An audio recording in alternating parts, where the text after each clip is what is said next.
جن کیسوں کا کوائش ہونے ضمانت نہیں، کیس ہی ختم کرنے کے علاوہ کوئی آئینی حال نہیں ہے۔ جواب میں سلمان صفدر نے بتایا کہ اس کی بنیاد پر شاہ محمود قریشی جو بانی P T I vice chairman ہیں، شاہ محمود قریشی کو 10 سال کی سزا دی گئی ہے، جس پر کمرے میں سناٹا چھا گیا کہ ایسی بات پر سزا دی گئی جس کا تو 10 سیکنڈ سزا نہیں بنتی۔ بیرسٹر سلمان نے سائفر کیس میں بانی پی ٹی پر آئے چارج بھی پڑھ کر سنایا۔ عدالت کو بتایا گیا کہ جس جلسے میں تقریریں کی گئی وہ 27 مارچ کو ہوا، جس میٹنگ میں سازش تیاری کا الزام ہے وہ 28 مارچ کو ہوئی، وہ ایک دن بعد ہوئی ہے، اور اس میں اس کے ساتھ لنک ہی کوئی نہیں ہے۔ وکیل صفائی نے نقطہ اٹھایا کہ یہ دلچسپ ہے کہ تقریر پہلے ہو گئی اور سازش بعد میں تیار ہوئی ہو، کہیں بھی یہ ممکن ہے؟ سلمان صفدر کے دلائل، ناظرین غور سے سنیے گا کہ یہ حکومت، یہ موجودہ کچھ طاقتور حلقے اور یہ حکومت جو 4 5 8 جماعتوں پر مشتمل ہے، کس قدر عمران سے خائف ہیں کہ یہ عوامی لیڈر اگر اقتدار میں آ گیا تو ان کی بینڈ بج جائے گی۔ کاؤنٹ ڈاؤن شروع ہو چکا ہے۔ سلمان صفدر نے کہا کہ عدالت نے سزا سناتے ہوئے کہا کہ ایسا جان بوجھ کر کیا گیا اور غفلت بھی قرار دے دیا اور سازش ہے ہی نہیں۔ چیف جسٹس نے اس پر استفسار کیا کہ دونوں الزامات کیسے ہو سکتے ہیں، جان بوجھ کر کیا ہوگا یا غفلت ہوگی؟ دونوں تو ایٹ اے ٹائم ہو ہی نہیں سکتے۔ ناظرین آج کی سماعت بھی ایک یادگار سماعت رہے گی اور حکومت کے پلے کچھ نہیں رہا۔ چیف جسٹس نے سوال پوچھا کہ جب کوئی ڈاکومنٹ آتا ہے، کوئی بھی کاغذ آتا ہے تو وہ پہلے سیکٹری کے پاس آتا ہے؟ کیا وزیر اعظم کے پرنسپل سیکٹری کو ہونے والے چیز وزیر اعظم کو موصول ہونا ضروری ہوگی؟ کویسچن مارک تھا اس پہ، جس پر چیف جسٹس نے پوچھا کہ میرے سیکٹری کے پاس کوئی چیز آتی ہے تو وہ میرے پاس آنا تصور ہوگی؟ اس پر بھی کویسچن مارک تھا۔ ناظرین اس ریمارکس کے بعد تو حکومت کے پلے کچھ نہیں رہا۔ سائفر اعتراض ایسا نے جو کہا تھا صفر سے بھی اڑ گیا۔ عدت کیس جیسا بےخودہ کیس کیا گیا، اس میں بھی حکومت کو ندامت ہوئی۔ چیف جسٹس نے اس موقع پر ریمارکس دیے کہ بدقسمتی سے 1947 جب پاکستان وجود میں آیا سے گوار جو قانون بنا گیا ہے، گورا جو قانون بنا گیا ہے، گورے نے کبھی یہ نہیں کہا تھا کہ اس میں تبدیلی نہیں کر سکتے۔ وہ جو گورے نے قانون بنائے تھے وہ بیسیکلی مسلمانوں کو غلام رکھنے کے لیے تھے۔ وقت کا یہ تقاضا تھا، جیسے جیسے گزرتا جاتا اس میں بہتری لائی جاتی، جہاں خامیاں تھیں اسے دور کی جاتی۔ لیکن ڈکٹیٹروں نے حکومت سنبھالی، یا مسلم لیگ نون اور پیپلز پارٹی کے، لیکن انہوں نے مسلمانوں کو غلام بنانے والے قانونوں میں تبدیلی نہیں کی، کیونکہ یہ بینیفیشری اسی سے یہی قانون یہ اپنے مخالفین کے لیے استعمال کرتے تھے۔ اسی لیے نواز شریف نے زرداری کو کئی سال جیلوں میں رکھا اور نواز شریف پر خود محفل فلیٹ کے اربوں روپے کی کرپشن کے الزامات لگے۔ اسی لیے ان کیسوں میں تبدیلی نہیں کی گئی، خامیاں ان کی دور نہیں کی گئی گورے کے بنائے ہوئے قانون پر۔ چیف جسٹس نے کہا کہ ہم گورے کا قانون کہہ کر تنقید تو کرتے ہیں، اس میں خلا بھی بے پناہ ہے، مگر کبھی اس سے بہتر کرنے کی کوشش نہیں کرتے۔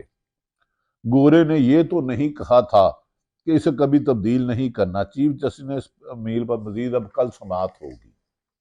ناظرین اس سے یہ تو ظاہر ہو گیا کہ سائفر کیس صفر ہے، اس میں عمران خان نے سازش نہیں کی، عمران خان کے خلاف سازش ہوئی، پی ٹی آئی کے خلاف سازش ہوئی۔ اس سائفر کی بنیاد پر عمران خان کی 95% جماعت کے رہنما اور کارکنوں کو جیلوں میں جانا پڑا، ملک سے بھاگنا پڑا، قتل کیے گئے، مارے گئے، تشدد کیا گیا، ظلم کیا گیا۔ لیکن عمران خان کی آخری طار بانی جیل کو پیغام بھیجا گیا ہے کہ آپ 3 سال چپ کریں۔ انہوں نے کہا 3 سال نہیں، باقی 30 سال زندگی بھی ہے تو حقیقی آزادی کی جدوجہد کے لیے جنگ لڑوں گا۔ اور پیپلز پارٹی اور نون لیگ نے جو چوری کے مینڈیٹ سے حکومت آئی ہے، ان سے جان چھڑوانے کے لیے آخری حد تک جاؤں گا۔ اور کبھی امکان ہے کہ اب بہت جلد عمران خان پر جھوٹے مقدمات کے خاتمے کا وقت ہوتا جا رہا ہے۔ عدت کیس تو اتنا بےہودہ اور واہیات آتا ہے کہ جس کی پوری دنیا میں نظیر نہیں ملتی۔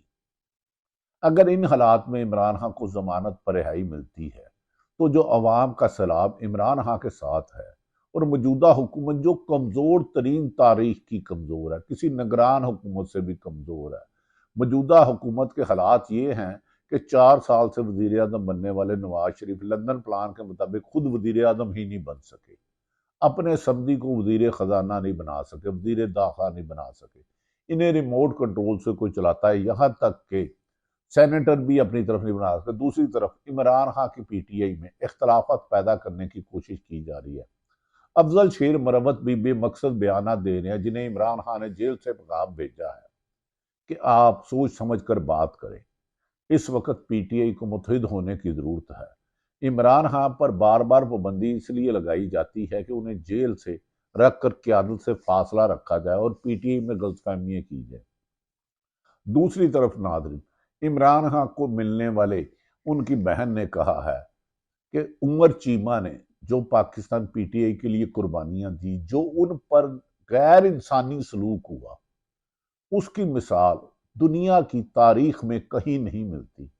اس کی جگہ زلفی بخاری کو ٹکٹ دینا، یہ عمران خان کے بنیادی اصول اور مفاد پرستی کی سیاست، اور بانی پی ٹی آئی نے ہمیشہ اس کی مخالفت کی ہے۔ کہا جا رہا ہے بانی پی ٹی آئی نے کہا کہ میں جانتا ہوں کہ کچھ گھس بیٹھیے آگے ہیں۔ دوسری طرف ناظرین، ایک اہم ترین خبر کہ حکومت اس وقت اپنی آئینی حیثیت کھو بیٹھی ہے۔ پیپلز پارٹی اور نون لیگ اور ایم کیو ایم میں گھمسان کی جنگ جاری ہے، عہدوں پر لڑائی ہو رہی ہے، نجکاری پر رائے تقسیم ہے، کہنا نا رل مل کے کھائی جاؤ تو اتو شور پائی جاؤ۔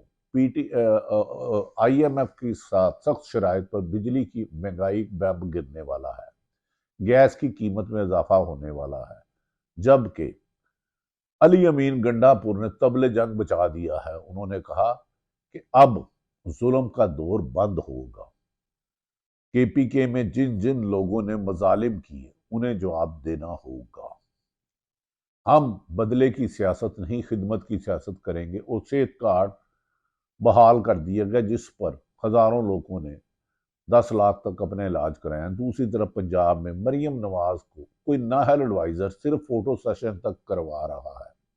مریم نواز نے ایک اچھا کام کیا ہے کہ ملکہ بخاری انہیں نام ای سی ایل سے نکال دیا۔ مریم نواز کو چاہیے کہ انتقامی کارروائی کی بجائے جیسے پرویز لائی کی اہلیہ اور مونس لائی کی والدہ کے کاغذ چھینے جا رہے ہیں، کیا پولیس محافظ ہے یا ان سے عوام کو لوٹنے کے لیے؟ انہیں الیکشن لڑنا ان کا حق ہے۔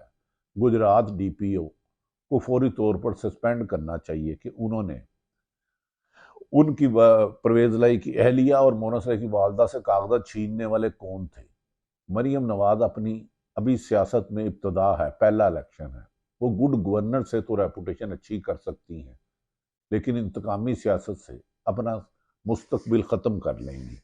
انہیں چاہیے کہ پرویز رشید کی بجائے ملکی مفاد میں عوام کی بہتری کے لیے اقدامات کرے، ٹی وی کی کوریج کریں، ان کا حق ہے، لیکن عملی اقدامات کرے۔ جیل میں بڑھتی ہوئی کرپشن، پنجاب پولیس میں بڑھتی ہوئی کرپشن کا خاتمہ میں اگر وہ کچھ حصہ ڈالتی ہیں تو بہتر ہوگا، ورنہ مریم نواز جانتی ہے کہ پنجاب میں بھی مینڈیٹ چوری کا ہے، کسی وقت بھی کایا پلٹ سکتی ہے، جبکہ زرداری صاحب کی موجے ہی موجے ہیں، صدر بھی بن گئے، چیئرمین سینٹ بھی بنوا رہے ہیں، اور ساری بدنامی رسوائی نون لیگ کے ہاتھ میں آ رہی ہے۔ اور سنا ہے کہ نواز شریف نے ٹرنک پیک کرنا شروع کر دیا ہے۔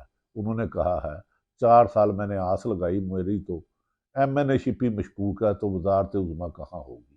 یہ وہ صورتحال ہے کہ موجودہ حکومت آنے سے پہلے جانے کی تیاری کے لیے، گرنے کے لیے کسی وقت بھی دڑب تختہ ہو کر گر سکتی ہے۔ تاہم اداروں کو بھی چاہیے کہ وہ اب اپنی کریڈیبلٹی کو بہتر کریں، اپنے آپ کو نیوٹرل کریں اور تمام سیاسی جماعتوں سے کریں، اور ملک کی حفاظت کرنے والے جو شہدا ہوا ہے ان سب کو سلام۔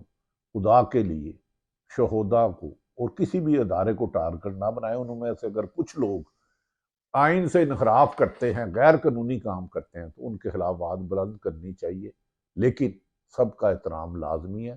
سیاست میں عوام کا منڈیٹ ہی حقیقی منڈیٹ ہوتا ہے۔ پاکستان زندہ باد۔